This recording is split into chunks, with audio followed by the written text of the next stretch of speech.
Nostalgia time.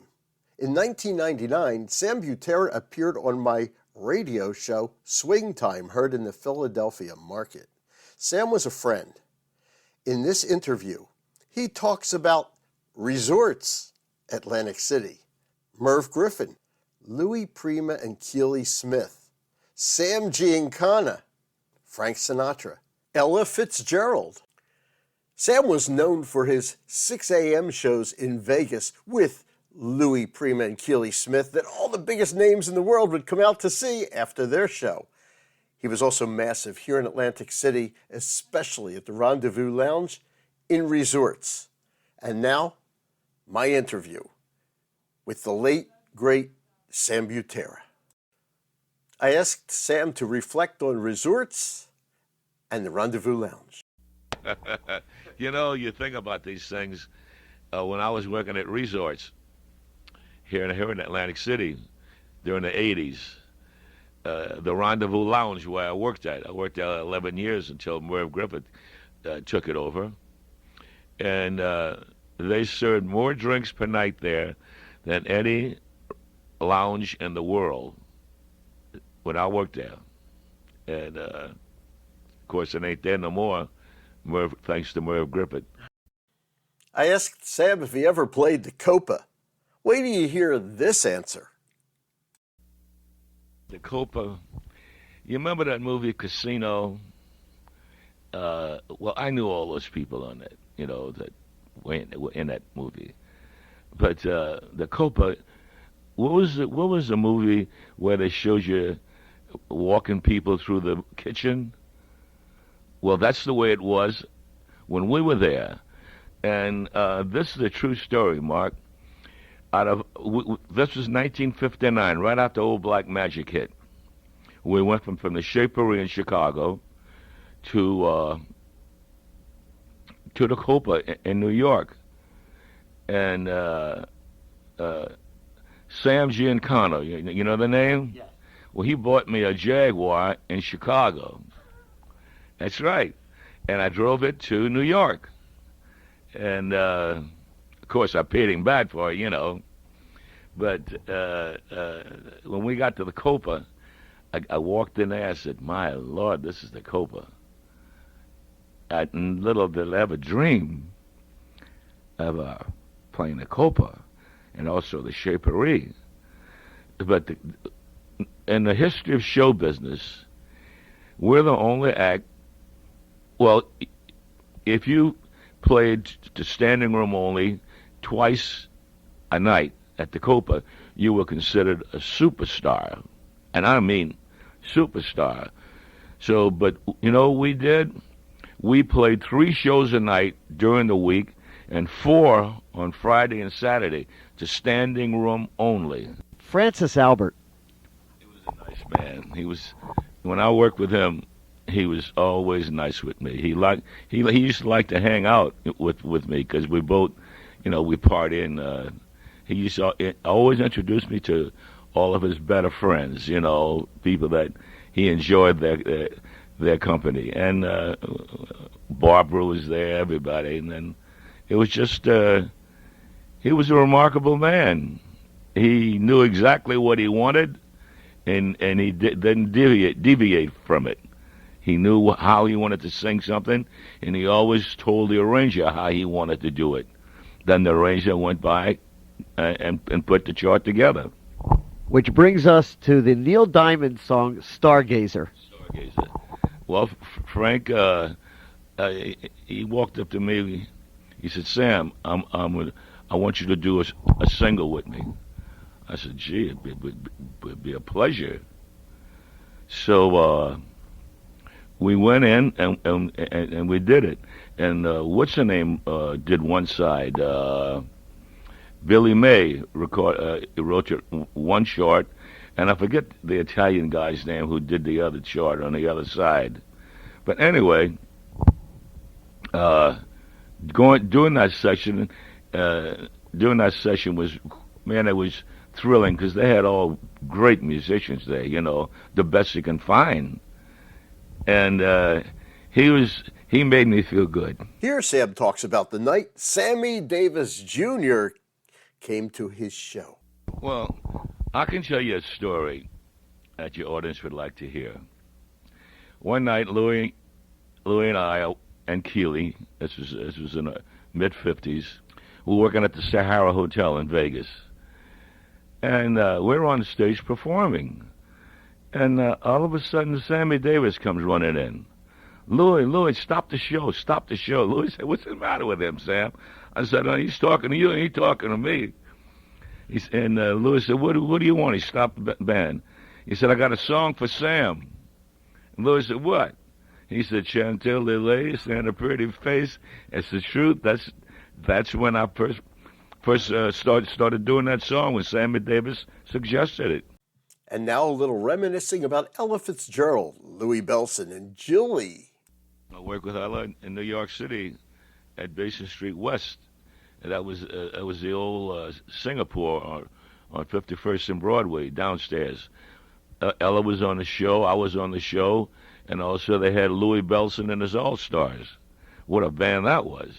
My Lord in heaven. And that's where I met Julie when I played that job. And this was in 1952. Louis Armstrong actually offered Sam Butera a job. Why didn't he take it?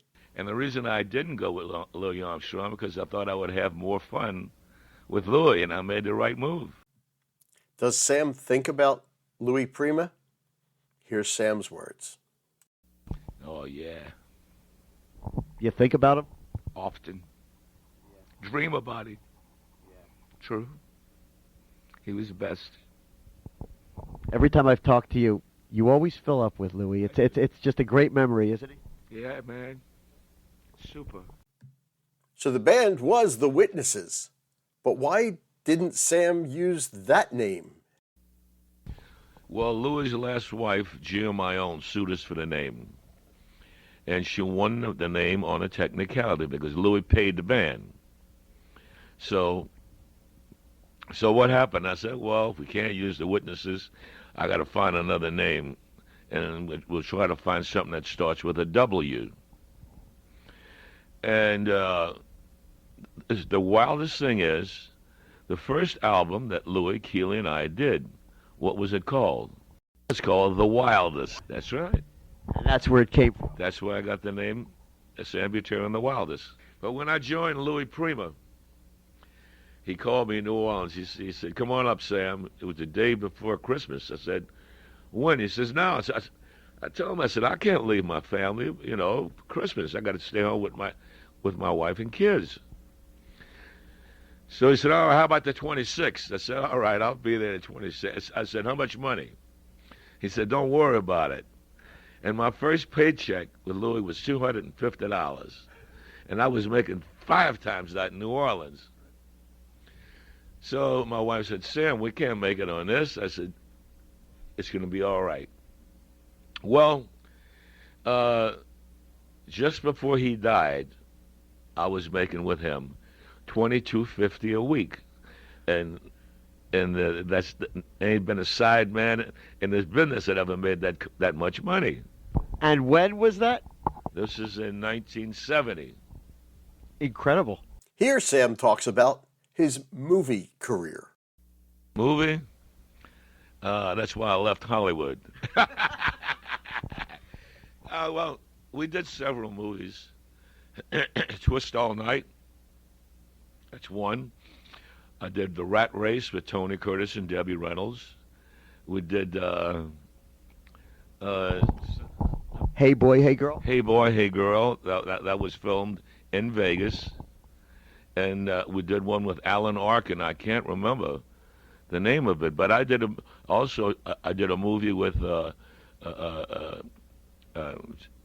what's his name? Schaefer, the guy that's with Letterman. Paul Schaefer? Paul Schaefer. It was called Viva Che Vegas. That's right. And a lot of it was done in Vegas. And Paul and I were great friends, In fact, he's the one that got me on a Letterman show. And after the interview, David said, I see you later, Sam. I said, thank you very much, Paul. Dirty rat, you. In 1999, when I conducted this interview with Sam Butera, and I conducted it here in Atlantic City, he was 71 years old, and I asked him, how many weeks a year you working, Sam? 48, approximately. How many shows a night? 3. I'm going to repeat this. You're 71 years old. Still working 48 weeks a year, a minimum. To my audience, I'm joking with Sam because we're friends. You'd never know he's 71. If you see his stage performance, it's just not done like this any longer. But you know, I've been working this way all my life, Mark, and that's what the people come to see. When you were working Vegas in the 50s, you'd end the show by going through the crowd. It's now 1999, heading into the new millennium. You're 71. You're still going in the crowd. That's right. I love them. No, we love you. How much longer, Sam? You going to play forever? I don't know. As long as I'm happy, I'm going to stay and play.